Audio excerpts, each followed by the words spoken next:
Hello दोस्तों, कैसे हैं आप लोग। आशा करता हूं आप लोग अच्छे होंगे। दोस्तों आज की इस वीडियो में हम लोग क्लास 11 हिंदी इलेक्टिव का मोस्ट इंपॉर्टेंट प्रश्न को देखेंगे दोस्तों, जो आपके कल के एग्जाम के लिए अत्यंत महत्वपूर्ण होने वाला है। दोस्तों आप लोगों के एग्जाम में सारे प्रश्न यहां से पूछे जाएंगे, तो वीडियो को बिल्कुल भी स्किप मत कीजिएगा, वीडियो को पूरा अंत तक देखिएगा ताकि दोस्तों आप लोगों का एक भी प्रश्न छूट ना सके। ठीक है, क्योंकि दोस्तों कल के एग्जाम में आपको यहाँ से सारे प्रश्न देखने को मिलेंगे। ठीक है, तो चलिए वीडियो को स्टार्ट करते हैं। देखिए दोस्तों, खंड का में रहेगा आपका पैसेज। ये पैसेज को आपको अच्छे ढंग से पढ़ लेना है। ठीक है, मैं आप लोगों को सीधा इसका आंसर बता देता हूं। देखिए दोस्तों, पहला नंबर प्रश्न आपके स्क्रीन पे है, धन की चाह। ठीक है, धन की चाह मनुष्यों को किस ओर ले जाती है। तो इसका राइट आंसर हो जाएगा आपका ऑप्शन नंबर बी, विनाश की ओर। ठीक है, ऑप्शन नंबर बी इसका सही आंसर है। दोस्तों ये सारे आंसर आपको पैसेज में मिल जाएगा, इसलिए पैसेज को आपको अच्छे ढंग से पढ़ लेना है। ठीक है, दूसरा नंबर प्रश्न है, देखिए प्रस्तुत गद्यांश। ठीक है, प्रस्तुत गद्यांश के अनुसार किसके तल की कोई थाह नहीं होती। ठीक है, प्रस्तुत गद्यांश के अनुसार किसके तल की कोई थाह नहीं होती। तो इसका राइट आंसर हो जाएगा आपका ऑप्शन नंबर ए। ठीक है, धन लिप्सा रूपी सागर, ऑप्शन नंबर ए इसका राइट आंसर है।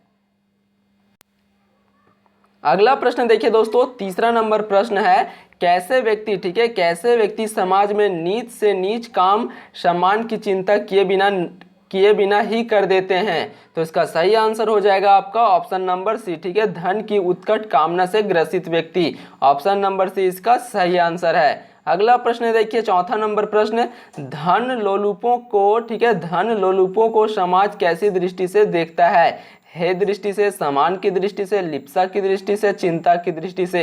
तो इसका सही आंसर हो जाएगा आपका ऑप्शन नंबर ए, हे की दृष्टि से। ठीक है, ऑप्शन नंबर ए इसका करेक्ट आंसर है। अगला प्रश्न देखिए, पांचवा नंबर प्रश्न दोस्तों, प्रस्तुत गद्यांश का शीर्षक बताइए। ठीक है, जो आपका गद्यांश लिखा हुआ है फ्रेंड्स, उसका शीर्षक क्या हो सकता है। धन लिप्सा का परिणाम, समान लिप्सा का परिणाम, काम लिप्सा का परिणाम, सागर लिप्सा का परिणाम। तो इसका सही आंसर हो जाएगा आपका ऑप्शन नंबर ए। ठीक है, धन लिप्सा का परिणाम, ऑप्शन नंबर ए इसका करेक्ट आंसर है। आगे देखिए दोस्तों, निम्नलिखित पद्यांश को ध्यानपूर्वक पढ़कर प्रश्न संख्या 6 से 10 का उत्तर दीजिए। ठीक है, ये आपका पद्यांश है दोस्तों, इस पद्यांश को आपको अच्छे ढंग से पढ़ लेना है। ठीक है, इसका आंसर मैं बता देता हूँ।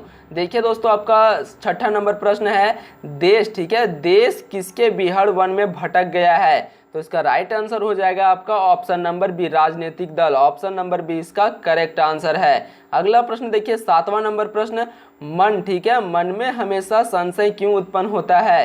तो इसका सही आंसर हो जाएगा दोस्तों ऑप्शन नंबर ए। ठीक है, भविष्य के चिंता के कारण, ऑप्शन नंबर ए इसका करेक्ट आंसर है। अगला प्रश्न देखिए, आठवां नंबर प्रश्न, यहाँ राष्ट्र का क्या आशय है। ठीक है, पैसेज के अनुसार दोस्तों राष्ट्र का क्या आशय है। विभाजित देश, संपन्न देश, एकजुट देश, उन्नत देश। तो इसका सही आंसर हो जाएगा आपका ऑप्शन नंबर सी, एकजुट देश। ठीक है, जो राष्ट्र का आशय है दोस्तों, ये आपका एकजुट देश है। ठीक है, ऑप्शन नंबर सी इसका सही आंसर है। अगला प्रश्न देखिए, प्रस्तुत पद्यांश का उचित शीर्षक बताइए। जो आपका पद्यांश लिखा हुआ है दोस्तों, उसका शीर्षक क्या हो सकता है। तो इसका सही आंसर हो जाएगा आपका ऑप्शन नंबर ए, देश और नेता। ठीक है, ऑप्शन नंबर ए इसका सही आंसर है। अगला प्रश्न देखिए, 10वां नंबर प्रश्न, संशय शब्द का अर्थ क्या है। ठीक है दोस्तों, पैसेज के अनुसार आपका संशय का अर्थ क्या है। संदेह है, सन्मार्ग है, समस्त है या फिर सज्जन है। तो इसका सही आंसर हो जाएगा आपका ऑप्शन नंबर ए, संदेह। ठीक है, ऑप्शन नंबर ए इसका राइट आंसर है।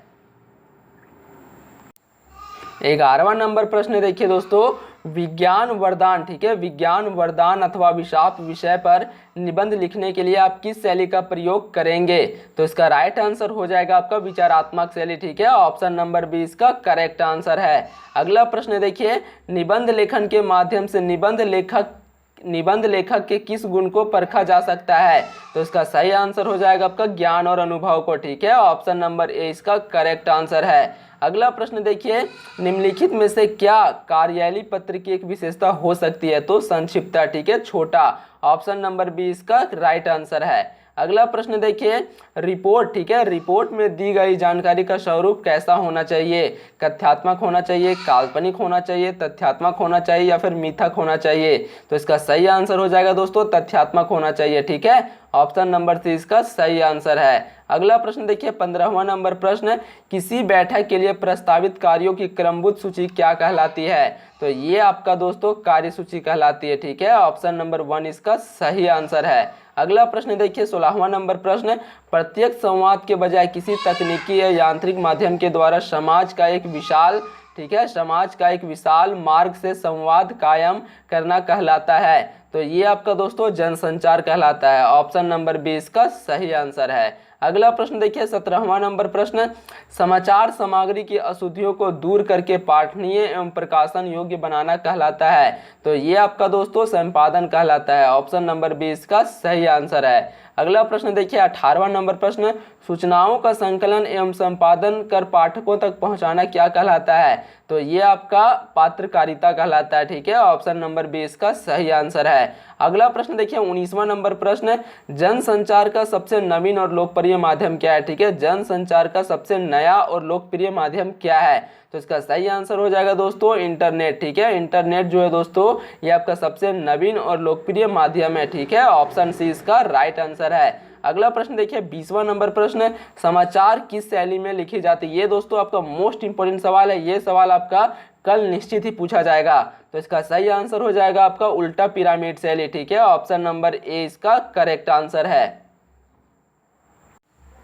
आगे देखिए दोस्तों अगला प्रश्न है आपका, सूरदास किसके उपासक थे? ठीक है, तो ये आपका श्री कृष्ण के उपासक थे, ठीक है। ऑप्शन नंबर ए इसका सही आंसर है। नेक्स्ट प्रश्न देखिए, कबीर के पदों में किस पर व्यंग्य किया गया है? तो इसका सही आंसर हो जाएगा दोस्तों ऑप्शन नंबर सी, ठीक है। बाह्य बंडर या और धार्मिक कृतियां, ठीक है, ये दोनों पर आपका जो है वह कबीर का व्यंग्य किया गया है, ठीक है। ऑप्शन नंबर सी इसका सही आंसर है। अगला प्रश्न देखिए 25वां नंबर प्रश्न, कटी टेढ़ो, ठीक है, कटी टेढ़ो हवे आवती में कटी से क्या तात्पर्य है? तो इसका राइट आंसर हो जाएगा आपका कमर। ऑप्शन नंबर 20 का करेक्ट आंसर है। अगला प्रश्न देखिए 26वां नंबर प्रश्न, निम्न में से कौन सा जोड़ा बेमेल है? इनमें से दोस्तों कौन सा जोड़ा जो है आपका बेमेल है? ठीक है, तो इसका सही आंसर हो जाएगा आपका ऑप्शन नंबर डी, पद्माकर खड़ी बोली, ठीक है, ये जोड़ा आपका जो है वह बेमेल है। अगला प्रश्न देखिए 27वां नंबर प्रश्न, पद्माकर को कविराज शिरोमणि की उपाधि किस राजा ने दी थी? ये भी दोस्तों आपका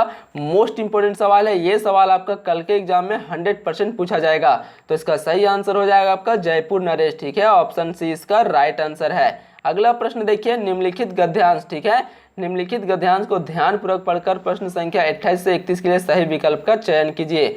देखिए दोस्तों ये आपका है गद्यांश, इस गद्यांश को आपको अच्छे ढंग से पढ़ लेना है, ठीक है। देखिए 28वां नंबर प्रश्न, प्रस्तुत पंक्तियां किस पाठ से ली गई है? जो आपका ये लिखा हुआ है दोस्तों गद्यांश, यह आपका कौन से पाठ से लिया गया है?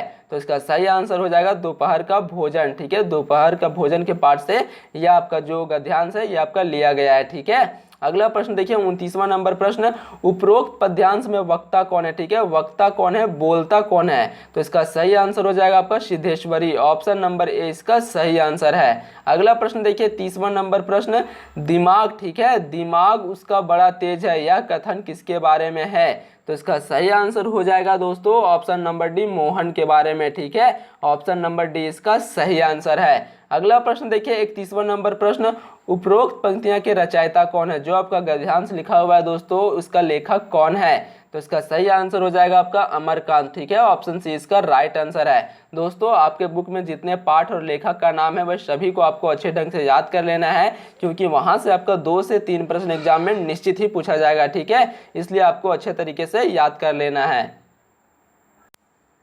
आगे देखिए दोस्तों 32वां नंबर प्रश्न है आपके स्क्रीन पे, टॉर्च बेचने वाला, ठीक है, टॉर्च बेचने वाला वायदे के मुताबिक कितने साल बाद उस जगह पहुंचा जहां उसे दोस्त से मिलना था? 2 साल के बाद, 3 साल के बाद, 4 साल के बाद, 5 साल के बाद? तो इसका राइट आंसर हो जाएगा आपका ऑप्शन नंबर 4, ठीक है, 5 साल के बाद। ऑप्शन नंबर 4 इसका करेक्ट आंसर है। अगला प्रश्न देखिए 33वां नंबर प्रश्न, गूंगे को किसने पाला था? तो इसका सही आंसर हो जाएगा दोस्तों आपका बुआ फूफा ने, ठीक है। ऑप्शन नंबर 4 इसका सही आंसर है। और जो इसके लेखक है दोस्तों गूंगे चैप्टर का जो लेखक है वो आपका रांगे राघव है, ठीक है, इसको भी आपको याद रखना है। अगला प्रश्न देखिए 34वां नंबर प्रश्न, ज्योतिबा फुल्ले, ठीक है, ज्योतिबा फुल्ले ने किस संस्था की स्थापना की? ये भी दोस्तों मोस्ट इंपॉर्टेंट सवाल है, तो इसका राइट आंसर हो जाएगा आपका सत्य शोधक समाज, ऑप्शन नंबर 3 इसका करेक्ट आंसर है। अगला प्रश्न देखिए 35वां नंबर प्रश्न, उसकी माँ किस विधा की रचना है? ठीक है, तो ये आपका दोस्तों कहानी की रचना है, ठीक है, ऑप्शन नंबर 1 इसका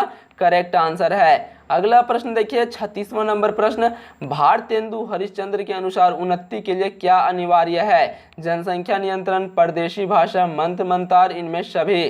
तो इसका राइट आंसर हो जाएगा आपका ऑप्शन नंबर 4 इनमें सभी, ठीक है। अगला प्रश्न देखिए 37वां नंबर प्रश्न, अंडे के छिलके, ठीक है, अंडे के छिलके किस प्रकार का एकांकी है? तो इसका सही आंसर हो जाएगा दोस्तों पारिवारिक एकांकी, ठीक है, क्योंकि इसमें अधिकतर बार परिवार के बारे में ही चर्चा किया गया है, ठीक है, इसलिए ये आपका पारिवारिक एकांकी है, ऑप्शन नंबर 3 इसका राइट आंसर है। अगला प्रश्न देखिए 38वां नंबर प्रश्न, हुसैन की कहानी अपनी जवानी में हुसैन कौन सी बोर्डिंग स्कूल भेजे गए? ये भी दोस्तों मोस्ट इंपॉर्टेंट सवाल है, ये सवाल भी आपका कल के एग्जाम में निश्चित ही पूछा जाएगा, तो इसका सही आंसर हो जाएगा आपका Baroda boarding school, option number 3 इसका करेक्ट आंसर है। नेक्स्ट प्रश्न देखिए 39वां नंबर प्रश्न, आधुनिक भारतीय चित्रकला के प्रमुख स्तंभ मकबूल फिदा हुसैन को 1973 में किस सम्मान से अलंकृत किया गया था? तो इसका सही आंसर हो जाएगा दोस्तों पद्मा भूषण, ठीक है, ऑप्शन नंबर 3 इसका करेक्ट आंसर है। अगला प्रश्न देखिए 40वां नंबर प्रश्न, आवारा मसीहा किस विधा की रचना है? तो ये आपका दोस्तों जीवनी की रचना है, ठीक है, ऑप्शन नंबर 3 इसका राइट आंसर है। दोस्तों अगर वीडियो अच्छी लगी हो तो चैनल को ज़्यादा से ज़्यादा लाइक करें, सब्सक्राइब करें, कमेंट करें और इसे दोस्तों के साथ ज़्यादा से ज़्यादा शेयर करें ताकि वे लोग भी इसका लाभ उठा सकें। मिलते हैं दोस्तों नेक्स्ट वीडियो में, तब तक के लिए जय हिंद, जय भारत।